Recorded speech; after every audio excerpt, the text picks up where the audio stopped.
Hey everybody. Let's make sure my microphone, I didn't test that yet.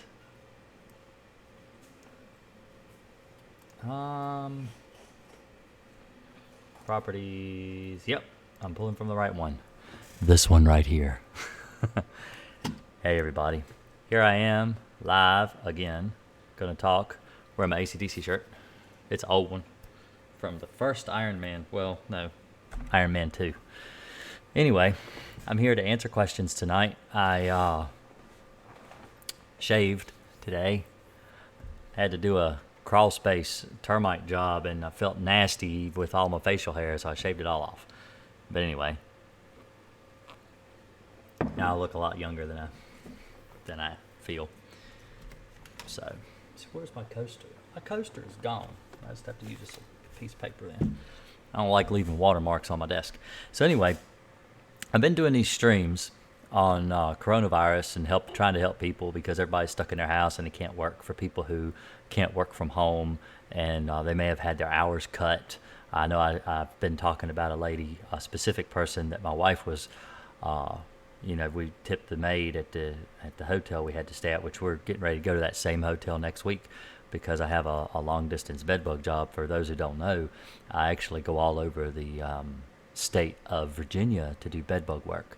And the job I have coming up next Tuesday, I actually have to drive all the way about 3.5 to 4 hours away from the house and to do a job. So I usually do get a hotel room, and my wife goes with me, helps me drive and stuff like that, because driving that long ways is make your back so sore, but especially if you're having to flip beds the next day. But anyway, there's a lady that because hotels have been hit really hard because nobody's going out of town, nobody's vacationing, nobody's going on trips, and so she's had her hours cut to a fifth of what she was working, where she was working 5 days a week. Now she's only working one, and so it's hit a lot of people. It's hurt a lot of people. So what I'm doing is I've partnered with Custom Ink, which is a U.S. run, basically a T-shirt company. They make T-shirts. They also make uniforms. They made my uniform hat, which I don't have one nearby. Yeah, if you can.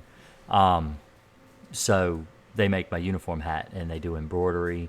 They do these stamped T-shirts like this. This is an essential shirt, and it's if you can read this, then you're not 6 feet away on the back, and that's a hashtag social distancing. Me and my wife, we designed the shirt, and so if you're interested in supporting the cause, then by all means get you a shirt. It's in the description of this video, but there's also, I'll post a link into the chat for everyone here that is live tonight, watching me, talking to me. Nobody's said anything yet. Except for random subjects that said, what are your thoughts on transport GHP? I've heard of that. Let me look that up. Sorry, this just came out of the wash, so it's a little... Oh, yeah. That's Rorys Hat. Yeah, it's Rorys Hat. See? That Custom Ink made that hat. That's embroidered, if you can tell. See? It's we've been washing everything every time we come in. Yeah, It's it's been washed because we wash our clothes every time we come in from the house just to make sure we don't have, well, today we were crawling up under our house. But anyway, to get to this question. Transport. Oh, I know exactly what this is. Let me pull the label. It's mostly bifenthrin, which is not a bad chemical. Odorous house ants. The best thing for odorous house ants is Alpine WSG. That's what I recommend. But I had them really bad myself. I had them in a house that I lived in before I moved here, and the only way I could get rid of them with Alpine, but you can even get rid of those types of ants, the odorous house ants, which are really difficult, with Alpine WSG once a quarter, or you can do it once a month. I did it once a month in my own house, but I was noticing that I really didn't have a problem with them for about 3 months, so it was really effective. And there's my I'm going to call her Echo, because if I call her by her real name, she'll start talking to me. But anyway, so this is Transport. Is basically, it's a mixture of 2 different pesticides, It's Estamiprid and bifenthrin. Bifenthrin is a good chemical. The problem with bifenthrin is when it first came out, they marketed it as a non-repellent for ants, which is not true. In homes where I have used it myself, I find that it is extremely repellent to ants. And the point with ants, and the reason I use Alpine WSG, like Leroy here asked me about, is because ants are really smart. So when it comes to pesticides, ants will avoid your pesticide. If you're using something like a synthetic pyrethroid, like bifenthrin, they will try to avoid it. They will, and if you're doing a general pest control, so general pest control, typically what I do on general pest control is I cover things like ants, cockroaches, bees, centipedes, stink bugs, stuff like that. I control with general pest control. If I use a pesticide, especially right now, it's ant season. If I use a pesticide that is repellent to ants, I'm going to have a lot more problems with the ant control. So I just use Alpine WSG, but I don't use bait for ants. I never bait for ants. I don't like it. I don't think it's effective near as much as it should be. The problem with ants, and there is a new bait, if anybody can link it to me or tell me it, Advion's not it, but there is a bait out now that works through, all right, so the way ants work is the workers go out and they pick up the food or the bait and they take it back and they feed the reproductives. Then the reproductives turn that food into food for the workers. So basically the workers eat reproductive ant poop. The problem is that most baits, almost all bait, actually does not pass through ant droppings. So when the workers eat the ant droppings, they don't die from it. That's a problem, because when the workers realize this bait is actually killing reproductive ants, our livelihood, they go back, they'll actually mark the bait with pheromones that will warn the rest of the colony, do not touch that bait. That bait is poisonous. It kills ants. Don't touch it. And because that's how ants are. The ants are really smart.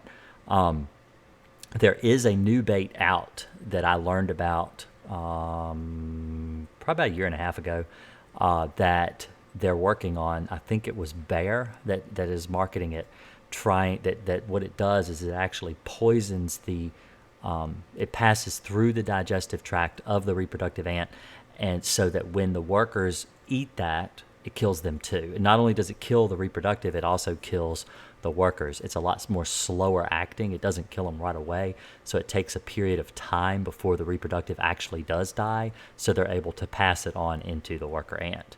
So that to me would be more effective than something like, most bait has like boric acid or something as the active ingredient. I know Advion isn't, but just to use that as an example, that's that the baits just aren't as effective on ants. But if you do a really thorough crack and crevice treatment, pull everything out of the cabinets, treat the cracks and stuff in the cabinets, treat the cracks underneath the basin of the sink.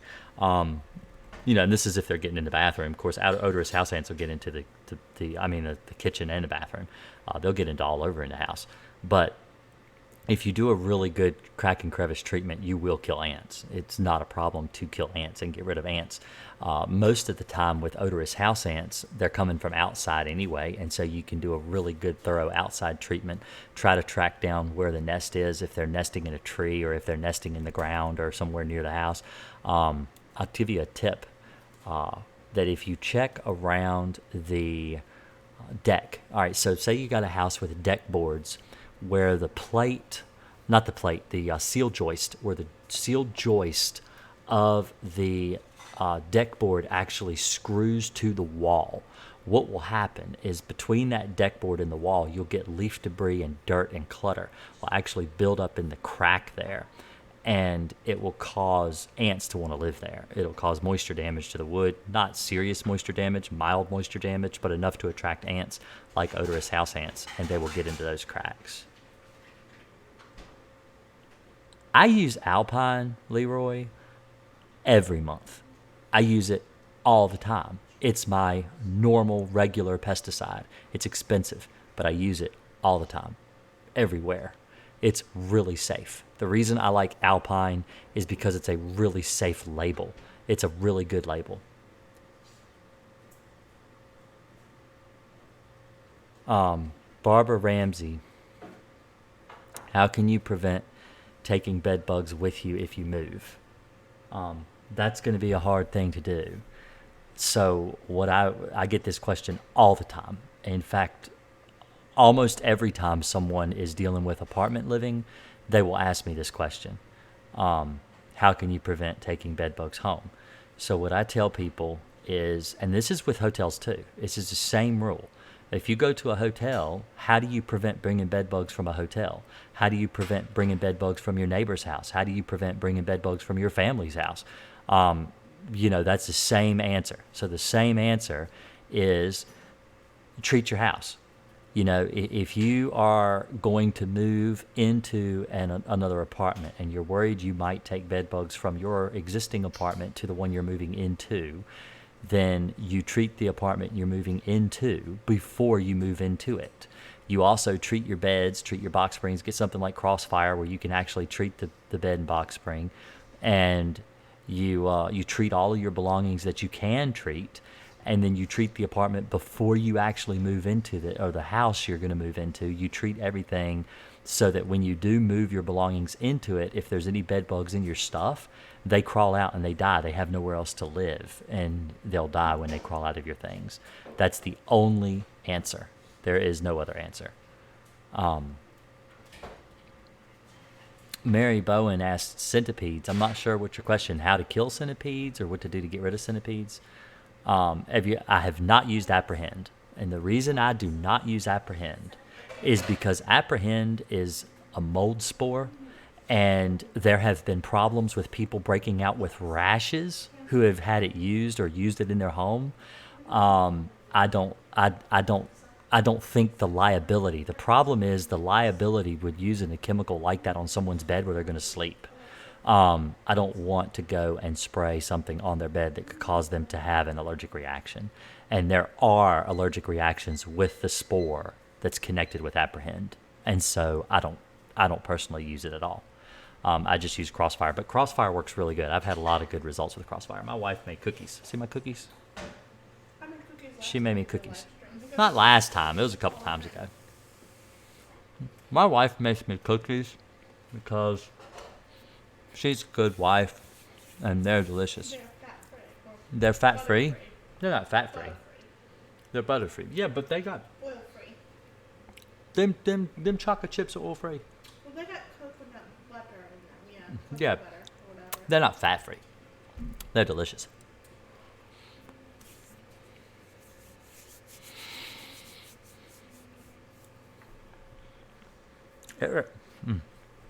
Man.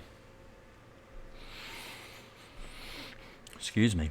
Eric Rodriguez asked me, what do you think about Phantom 2 aerosol? I don't like aerosols at all. The only thing an aerosol is good for, and this is no matter what kind of bugs you're dealing with, the only thing an aerosol is good for is, well, there's two things. If you're scared of wasps, like a wasp and hornet freeze, but because you can stand back at 20 feet and kill wasps. But when it comes to bed bugs and cockroaches, the only thing an aerosol is good for is to flush them out. Use it as a flushing agent. So what I do with aerosols is I have a special top for all my aerosol bottles. Typically when you get an aerosol, and this is no matter what kind of aerosol you get, whether it's Bedlam, whether it's Phantom, whatever aerosol you're getting, they will come with a weird top that doesn't work very well. And so I always have a special top that I buy that has a WD-40 tube about so long. And so you can get them that are really long, and they're pretty neat too, but I just like the little short one. And I use that in the cracks and crevices in the wall. If you're dealing with bed bugs, it is a good tool to use if you're going to try to keep them, like if you're going to a heavily infested room, all right, say they've got like old paneling or something, and you know how the paneling will have seams where it's nailed together. And typically you can't see the seam, but you can find it. If you take that little tube in the aerosol and you stick it in that crack, you can force it. And because it's under pressure, it forces itself down into the wall and forces the bugs out because they don't want to be in there around it. Aerosol has things like petroleums and stuff like that in it. And so it's very irritating to them to be around them. Even if it's something like Crossfire, there are propellants in the can that they don't have to list on the can, but they're in the can. And that's how they work. That's how they're able to force the chemical out. And the problem is that causes problems with degrading the pesticide too early. Even with Crossfire, where, Crossfire, the same percentage that's in a can of Crossfire is the same percentage that's in a mixed, gallon of Crossfire. But the problem is that it is, it's very, when you're using it in an aerosol, it just doesn't work the same. Can you prevent carpenter bees? Yes, you can. Prevent is a tricky word, but prevention is very difficult with carpenter bees or with any type of bee. And the reason that is because with the colony collapse of the honeybee, a lot of your pesticides that used to work on bees have been changed to where they don't work on bees like they used to. So the problem is that the way you kill a carpenter bee is you have to treat in the hole. Dust is very effective, but I find that in a lot of instances, dust is just not practical. And especially with houses that are, 2-3 stories tall, and you can't get to the soffits where the bees like to drill, especially cedar shakes and cedar soffits. They like to drill those really bad. And so a lot of times without a ladder or an extension pole, you just can't get it dusted like you need to. So what I use is I'd have to find the label, but I use a pesticide and I pump with high volume. And this goes to what I was actually going to talk about today. What I want to go over with you guys today is I'm starting a Facebook group. I'm actually working on it right now. It's Green Acres Pest Control for the do-it-yourselfer and professional. So basically what this is going to be is it's a group like my YouTube channel, and it's going to work to where professionals like me and other people can give tips and pointers to a do-it-yourselfer. All right. A lot of pest control technicians hate do-it-yourselfers. They cannot stand a person that does it themselves. And the reason that is, and there is a valid reason for that, the reason that is because a homeowner or a do-it-yourselfer typically will abuse a pesticide, meaning they don't follow the label, they don't mix it properly, they don't apply it properly.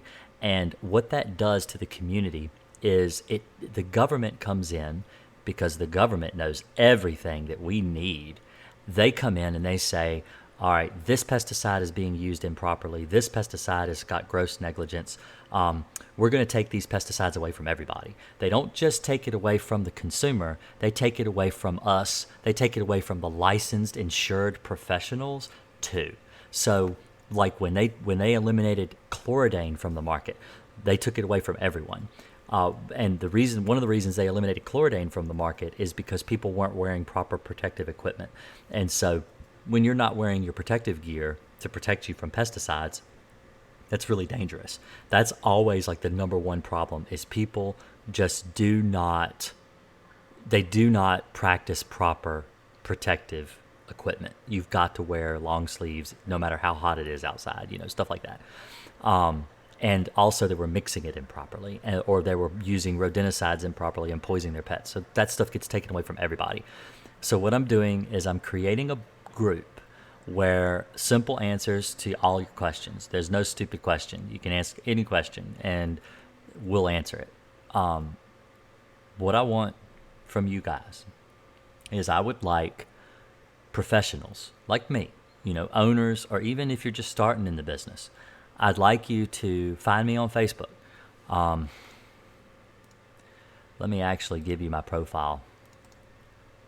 This is my personal Facebook page.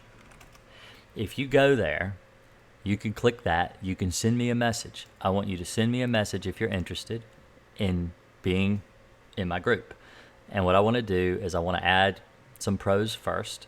And then when I get that done and I get enough people that can answer questions, I'm going to open the group to everyone and everyone can join. It's going to be one of these, you're not going to be able to be belligerent or mean to each other. You got to get along. That's the only thing. That's the way my channel works. I expect people to get along here. And when people don't get along here, I kick them out. I block them. You can't say anything because you evidently didn't have no home training and weren't raised where, you say nice things to everybody. So that's what the group's going to be about. I want people to join it. I want you guys to come and talk. It's another way to talk to me and get your questions answered because I'm so busy. I mean, it's almost 11 o'clock now. I didn't get in here until about 10:30. I'm exhausted. I work all the time this time of year, and I'm hoping that maybe with help from other people that we can actually answer questions and help you guys. Because the thing about a do-it-yourselfer is they're not going to hire me anyway. The least I can do is teach you how to do it right so you don't poison yourself, your friends, or your family, or your puppies, or your kitties, or whatever. So that's what I'm here to do. That's why I have you. That's why YouTube is here. That's why I have all the YouTube videos I've got, is because I want to teach you the right way to do pest control. Chris, would you use Termidor for termites coming through the floor or wall? Well, yeah. I mean, all right, so termites, there's a thing about termites. There's 3 different types of termites in the Northern Hemisphere as far as the United States. You have the eastern subterranean termite. You have the Formosan termite, which is also a subterranean termite. And you have a drywood termites. Now, in Virginia, where I live anyway, we only deal with one of those 3, and that's the eastern subterranean termite. I use Termidor for eastern subterranean termites. That's what I use. If termites come out of the wall, they have to come from the ground. They're living in the ground. They're coming up from the ground. They're getting wood. They're taking it back to the ground. They have to come back and forth through the ground. The name subterranean, that's what that means. They live in the ground. So even though they're coming out of the wall, they've got to come from the ground. Now, there are houses, like the house I have to go to tomorrow. I have to do a termite job tomorrow. The house is sitting on the ground. It's buried in the dirt. The only way that you can get the pesticide around the foundation where it needs to go is you have to drill holes through the floor. It's a hardwood floor. The only way to get under the house is to drill holes through the floor. You either drill holes or make a trap door, and there's no other way to get under the house. But you have to treat the soil. You have to treat the soil. That's how you kill termites, at least eastern subterranean. Now, I've had people contact me from Arizona and stuff. They've got different termites out there that we don't have here, like drywoods and Formosans. I can't really answer those questions because I don't have the professional know-how to answer those questions. And that's why I wanted to do this Facebook group, because I have people that contact me all over the world, and some of the questions I just can't answer. I don't know. I'm not an entomologist. I don't know that much. I only know what I deal with personally. And so if you're having problems with things like drywood termites or Formosan termites, you can come on this group and you can ask those questions, and people can hopefully answer your questions, because I want a place where people can gather together and answer each other's questions. I'm a member of lots of different groups on Facebook about pest control, and I'm not really happy with any of them. I get a lot of, like, people will ask questions like, what's better, a backpack sprayer or a B&G? And people will answer, I just use a little plastic squirt bottle. That's not the answer. That's not a good answer. That's not the answer someone actually needs to be able to perform pest control professionally and do it right. So that's why I said I want to make this group. And the reason I said I want people to contact me through Facebook is because it's more private. I mean, what's his name gets to see all your stuff. That guy that looks like Data from Star Trek. But as far as private, I'm not going to give out your email to anybody, and I need emails in order to add people to the group. So that's what I'm doing. Eric Rodriguez, if I were to mix only half of a gallon of Crossfire, 6.5 ounce rate, will the results be the same? I deal with small units okay, so yeah, you want to only mix what you need to use. So I actually have a tip and pour 130 ounce jug, and that's a lot easier to mix a half a gallon. The problem is those little 13 ounce bottles it's 6.5 ounces is really hard to measure out of a 13 ounce bottle that has no graduated, measurer on the side of it at all. You just have to kind of eyeball it. That's not really precise. Somebody. Oh, that's Eric. You added me on Facebook. I added you back. But anyway, yeah, so as far as that, with small units, you can mix half a gallon, and that works. I'm still eating cookies. I want water. I got coffee. I don't drink coffee. Is this caffeinated? It is. I'll be up all night.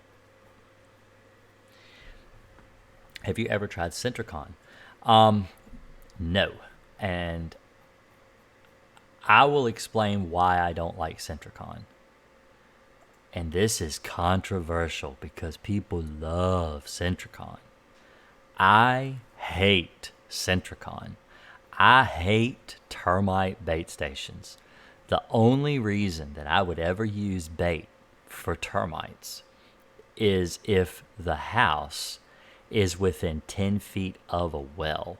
Because as long as it's outside of 10 feet of a well, you can treat the soil with Termidor. So that's what I use, because that is more successful than a termite bait station. The reason that bait stations are not as successful as a liquid pesticide is because the Termidor goes exactly where the termites are. Bait, you have to put it so far out away. And as far as monitoring, they have to be monitored. So the customer is paying for installation. They're paying for monitoring. If you treat the house for termites, you're done with liquid. You're done. All right? They don't have to keep their warranty if they don't want to. The termiticide is still going to last for years and not need to be monitored for years and years and years. Termidor has a 16-year lifespan. As long as you're not going to have any kind of water running against your foundation, as long as you're not going to have anybody pulling the dirt away from the foundation, the chemical is going to stay there for 16 years. Bait in a Sentricon bait station has to be monitored, has to be checked, has to be changed, and that is expensive. People will say, well, a Sentricon install is cheap, but that's actually not true. I did a termite job today for $850. That's not that expensive when you compare termite jobs. Termite jobs are relative to the amount of work that needs to be done on the job. That's how you charge for a termite job. And so if you go out and you're only going to be there for maybe an hour or two, then you're not going to use a lot of chemical because it's a small job. Then that reduces your cost of your job and you pass that on to the customer.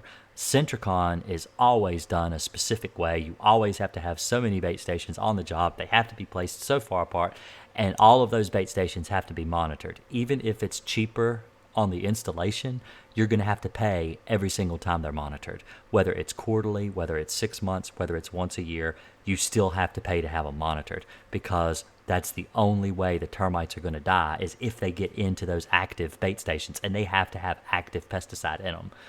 Otherwise, they don't work. So, what happens if the termites don't ever find the Sentricon bait station? Well, I had a customer that had this happen, where the bait stations were right outside the house, near the active termites, where the active termites were. The active termites still did not go into the Sentricon bait station. They were perfectly happy eating the wall of the house. They had this other exterminator for 5 years. And the wall of the house was you can't see my pop filter, but it was like, you could push it with your hand. They got sued and lost because they were not doing proper control of the termite problem on the house. They were relying on the bait stations. They were told by the salesman that they were wonderful. They believed it, hook, line, and sinker. And it cost them a lot of money.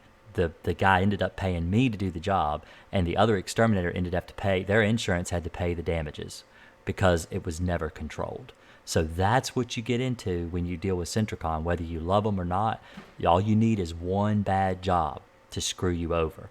And that's that's not worth the risk for me. That's why I don't like bait stations for termites. And I go over this in one of my videos anyway. I get so many people badgering me over that one video I did about bait stations. But I've had Crossfire clog my B&G once. And the reason it clogged my B&G is because I wasn't doing proper agitation. I'll tell you what it'll do. If you do proper maintenance on your B&G, it will never clog your B&G. What it does is it turns into like a jelly in the water.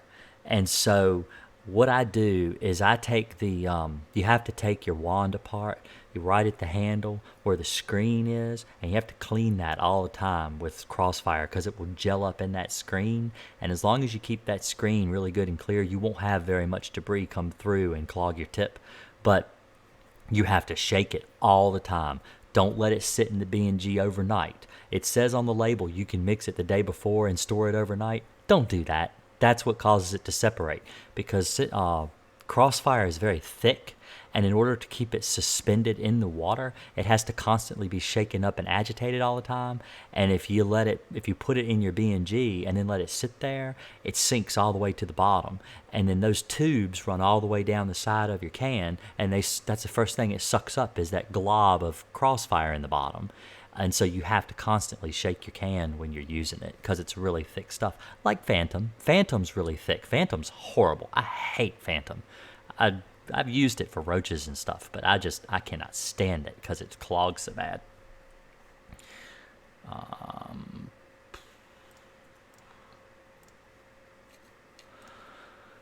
But anyway, like I said, I'm making this group for people to join.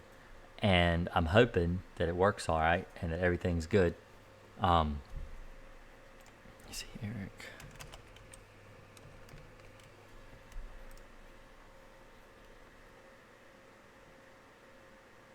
What's the most difficult bug to get rid of?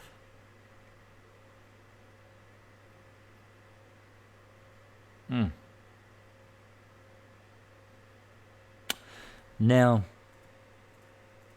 that depends on how you want to answer that question. All right. What's the most difficult bug? Or what bug is the most difficult to get rid of? Because I'll tell you what a difficult bug is a flea. I hate fleas. But as far as the bug to get rid of, the one that's the hardest to get rid of, which I'm figuring that's the way the question, that's what you meant.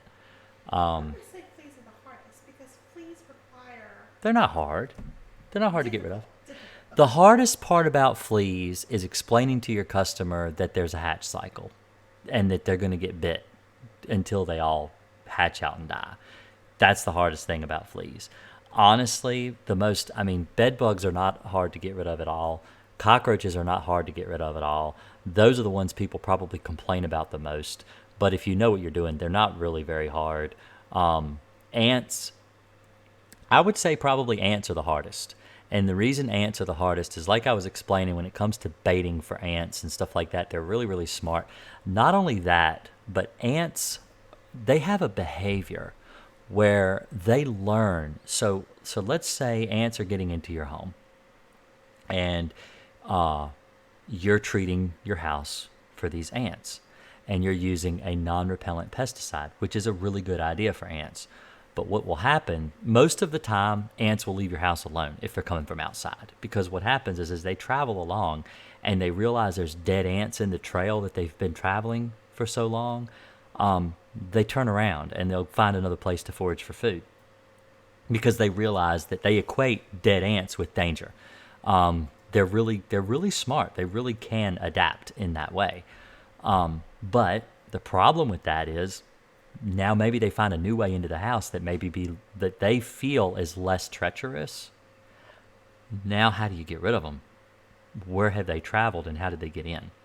That's one of the things about ants that's kind of tricky.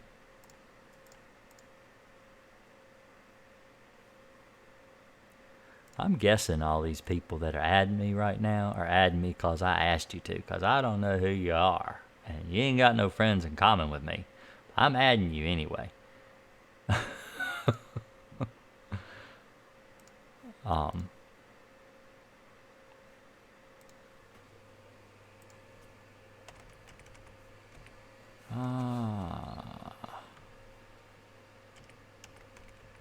Well, I can't even do that at all.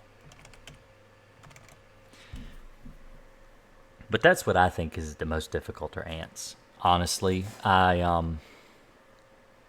spiders are pretty easy. The thing about spiders, though, as far as a customer, a pest control technician and a customer type relationship, is spiders can, they've got, all right, most spiders have long spindly legs, okay? And when you do a crack and crevice treatment, and you might treat around the crown, the cord around or something on the baseboards, and spiders like to go hide in places like that. But the problem with spiders is they walk like,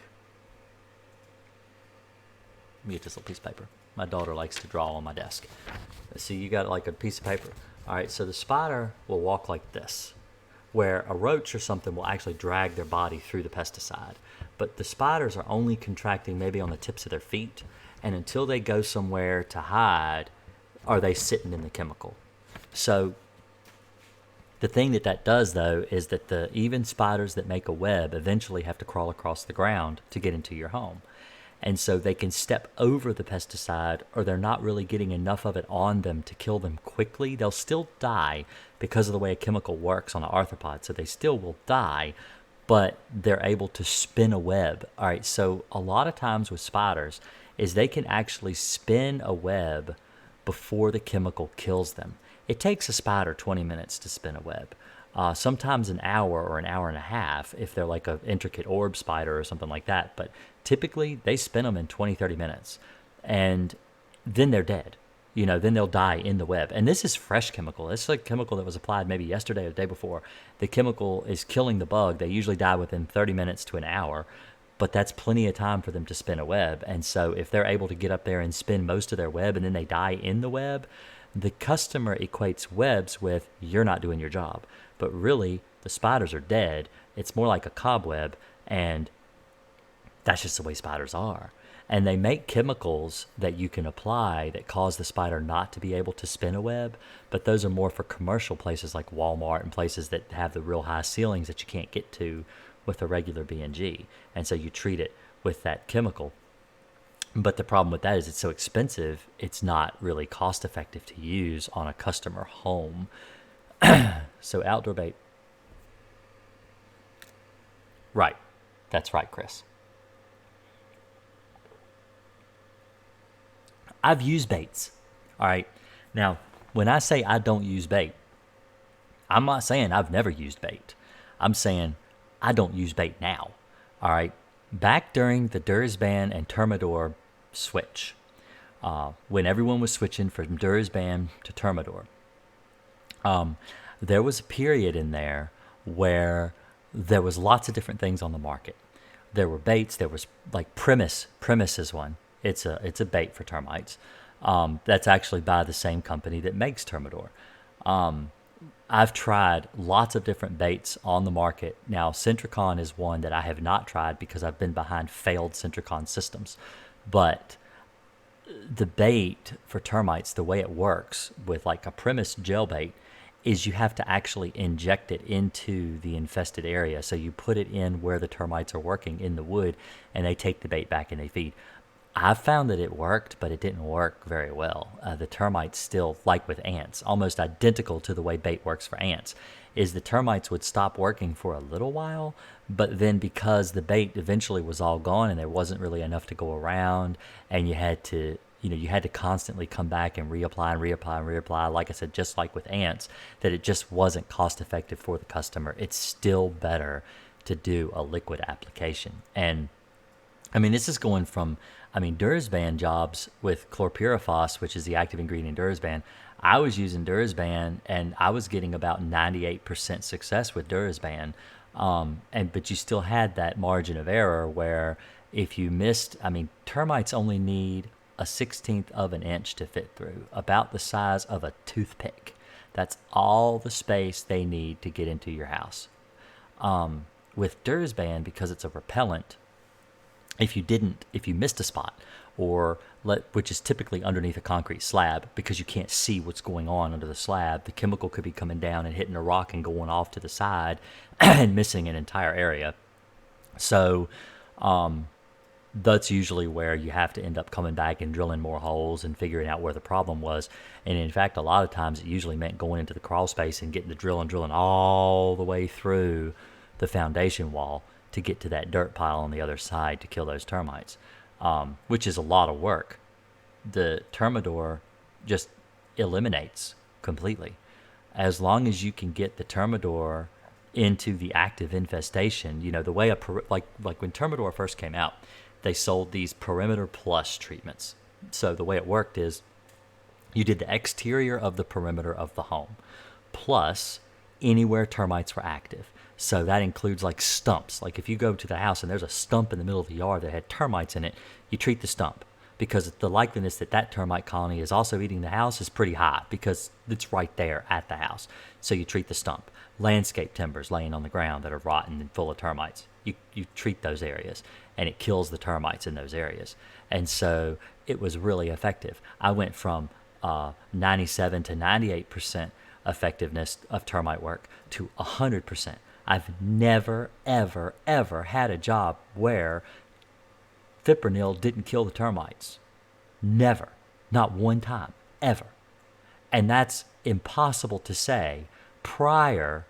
I mean, even chloridane jobs, you had to go back sometimes even with chloridane. I've used chloridane before for the same reason that Durazban didn't work, because it would hit a spot, or you weren't able to treat a certain spot, and the termites would go to that spot, because both chloridane and Durazban were both highly repellent pesticides. But Termidor is not repellent at all. It works really good. It's the same reason that Crossfire works so good on bed bugs, is because you're not inhibiting the bug's natural behavior in any way. They're just business as usual, and they die in the chemical. It just works. It just works. I feel like the pesticide market, the pesticide industry, the people that actually produce pesticides are moving towards a more non-repellent pesticide world. Because if you can, the pests that bother you, like roaches, fleas, bed bugs, termites, these things that cost a lot of money to get rid of, if you can somehow figure out what their normal behavior is, and not necessarily impede that behavior, but just sprinkle a little something here and there that they interact with that kills them all, it works really, really, really well. And that's, like I said, since Crossfire has been invented, I have yet to run into resistance. Now, if anybody here can tell me, the only time that I've ever run into resistance from Crossfire is when somebody wasn't applying the chemical correctly. Which, is that really resistance, or is it not applying chemical correctly? So I've never had a problem with Crossfire not killing bed bugs. I've never had a problem with Termidor not killing termites. Now, I did have one instance since 2000, I think it was 2003 or 2004 that I first started using fipronil. I had one instance where the termiticide did not kill the termites. I mean, it did, but they came back in 3 years. It's the only time it's ever happened. And what it was is the guy's porch, his front porch, which was covered with a roof, but it was open. Open air could blow in through it. It wasn't actually, screened all around or anything like that. It was open. But the only place in the entire house that the termites came back on is there was a dip in the porch right underneath the front door that sloped towards the house. And every time it rained, the rainwater would wash in across that slab and go in that crack. And that's exactly where the termites came back active, was in that crack, right on the other side in the wall. Because the termiticide was being washed away every single time it rained. And in 3 years, that's a lot of rain over 3 years. And so it eventually just washed all the chemical away, and it wasn't killing the termites anymore. That's the only time. And I killed the termites, but a new colony moved in to take their place.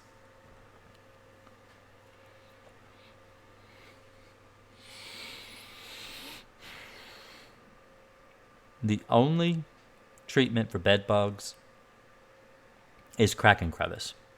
There's no need for broadcast at all. Bed bugs do not like to live in the open. They like to squeeze in around the cracks and the seams of your mattress. They are not going to be out in the open at all. The only time that bed bugs are in the open is when there's nowhere else to live. All right, same with cockroaches. So you see cockroaches out in the open, it's because they've run out of places to live. And so bed bugs don't live in carpets. They live under tack strips, but they don't live in carpets. You know, if you're walking across your room and you think there's bed bugs getting on you when you walk across the room, that's not true. That's fleas, not bed bugs. Bed bugs won't live there. Bed bugs are mostly nocturnal, which means they feed at night, and they're not going to just come out in the open and bite you. Now, if you sit down on the couch and there's some living in the arm of the couch, they'll come out and take a bite because they're right there next to you, and they smell you and like, oh, yeah, you know, I could eat, you know, and so they come out and they bite you. But normal behavior of bed bugs, they're not going to be in the middle of the room. They're going to be near the baseboards. They're going to be on the beds. They're going to be in the sofa. They're not going to be, you know, under the shag carpet in the middle of the room that's been there since the 60s. You know, they're not going to be there. They're going to be, you know, what happens with bed bugs, they don't like open air. They have a desire to squeeze into a crack, same as cockroaches. And so the first thing they do if they fall out, like if they're on your clothing and you go through the room and you brush your clothes and they fall off the floor, the first thing they do is they try to go over to somewhere where they can squeeze into and be safe. They might squeeze under a coffee table. You know, they might even live on a coffee table because it's close enough to the couch. And it could be that they just fell there and that was the closest place they can get to. They're not going to live in the floor. They're not going to live in a heavy trafficked area. That's just not what bed bugs do. That's not normal behavior for bed bugs. Now, that might, if you start spraying a whole bunch of stuff around and using diatomaceous earth and stuff like that, yeah, you're going to find bed bugs all over the place where bed bugs don't belong because they're trying to get away from that crap. That's why I like to use Crossfire and Alpine. So my treatment for bed bugs is I treat the baseboards throughout the entire house with Alpine WSG, and then I treat all the furniture with Crossfire. And that works really well because Alpine kills the heck out of bed bugs. As long as you do a really good job around your baseboards and stuff, it kills them behind the baseboards, but you can't use it on the bed because it's not labeled for the bed. Can I get my water?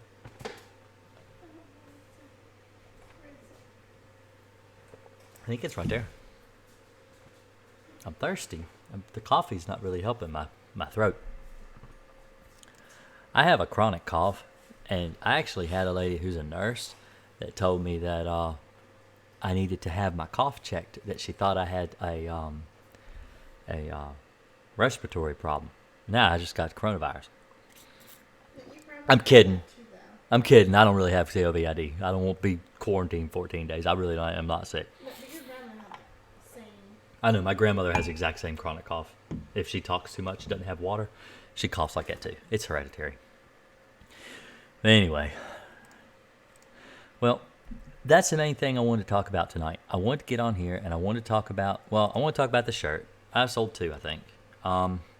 That's my Facebook page. If you want to come on and add me, I'm making a group for everybody to join. I have a Discord. I'm going to post it in Discord. If you're a member of Discord, come on and take a look at it there. Actually, I never can remember how to get the link for Discord. There's like a way to do it. Invite people. That's not how you do it.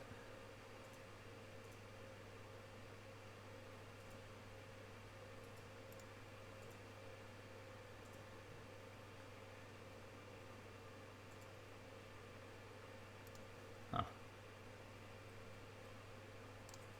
Now, how do I get my server?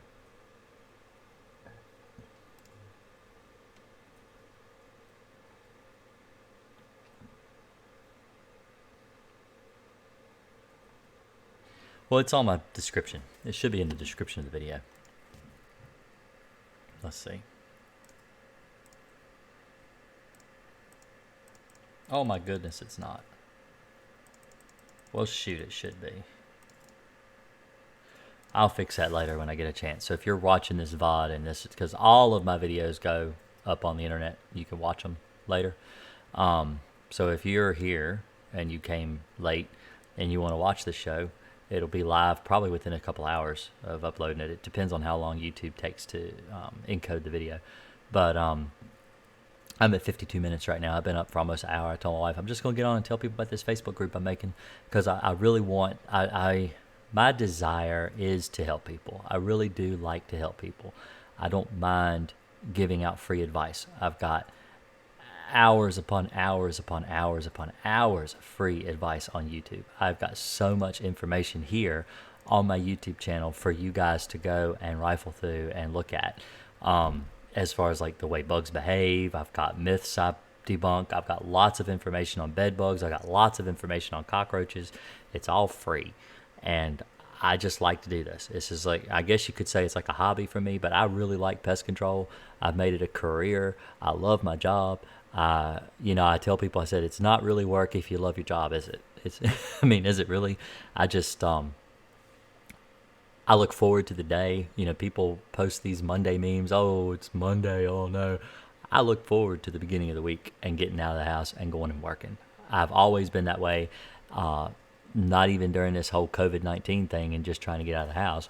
But I just like to go. I like to kill bugs. I like to help people. I like meeting all the people that I meet. I like talking with you guys here. I have a wonderful audience on YouTube. It's some of the best people I think I've ever known are some of my people on YouTube. And so, my people, you my people. But anyway, like I said, I've got a t-shirt. I've been trying to help people the best I can. If you've ever wanted to donate to my channel to help me, to push the channel, which you can do, that's fine. But right now, I'm trying to raise funds for people that are suffering, people that don't have homes, people that don't have food, people that are having problems making their rent, stuff like that. And it's a $20 t-shirt. It's right here on Custom Ink. That's what I'm doing these streams for. I'm trying to stream as often as I can to try to help people. And so that's what I'm doing. If you just go click the link, take a look at it. And if I'll see you next time. So I'm going to go ahead and get off here. I'm going to get some sleep. I got to kill termites tomorrow. And so I'm going to try to get on as often as I can. And I know my schedule is not particular to, as far as YouTube streamers go, I don't have a set schedule. I'm not on here playing some video game or something for everybody to watch. I'm just here to talk about bugs. And I come on here whenever I get a chance. I work all the time. I have a 24-hour business. So when people call me in the middle of the night, I get up, I go out, I kill bugs. So if I don't make it on live, I'm sorry. I try. But I've only got so many days left of this campaign with Custom Ink. Let me actually go look at it real quick. I've got 9 days left. So a little over a week. And then the campaign's over. So I'm hoping to sell some shirts to help raise awareness for. None of the money goes to me at all, just so you know. But if you've ever thought of donating to me because of all my information, all the free stuff I give away all the time on my channel, then by all means, go give it to them. They need it more than I do. So you guys have a really great night. I appreciate it. And I will talk to you hopefully tomorrow. And I'll answer more of your questions. Thanks a lot.